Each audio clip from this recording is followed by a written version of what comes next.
For over 100 years, Hollywood showed you the same image. Thousands of slaves dragging stone blocks under the desert sun, whipped by overseers.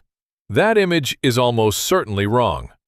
The myth didn't start with Hollywood, though. It started with a Greek historian named Herodotus, writing 2,000 years after the pyramids were built. He claimed that 100,000 slaves built the Great Pyramid, forced into labor by a cruel pharaoh. For centuries, nobody questioned him. Then, in 1990, something changed everything. A tourist's horse stumbled into a hole near the pyramids of Giza. That hole led archaeologists straight into a lost city, not a city of palaces, a city of workers. Egyptologist Mark Lehner spent over a decade excavating the site. What he found didn't match Herodotus at all. There were bakeries, breweries, medical facilities. There were homes, organized into neighborhoods, with administrative offices nearby. This wasn't a prison camp. This was a planned settlement. So who were these people really?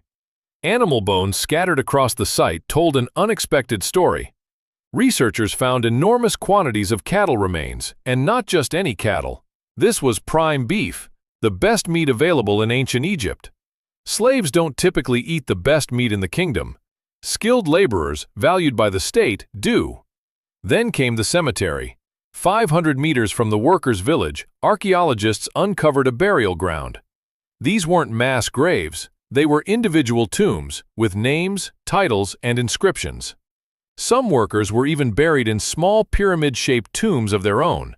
You don't give monuments like that to people you consider disposable. But the bones told a harder truth too. Skeletal analysis revealed real physical damage: compressed spines, arthritic joints, healed fractures. This work was brutal. There's no romanticizing that part. But here's the detail that changes everything.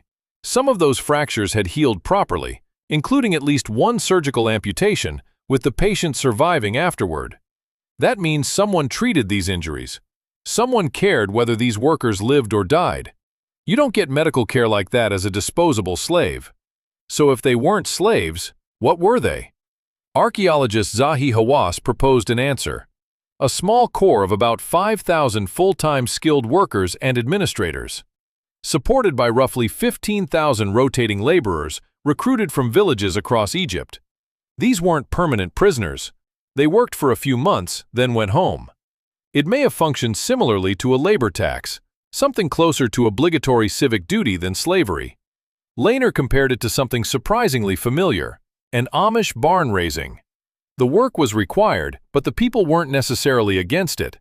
Why would anyone volunteer for something this physically punishing? In ancient Egypt, the pharaoh wasn't just a king.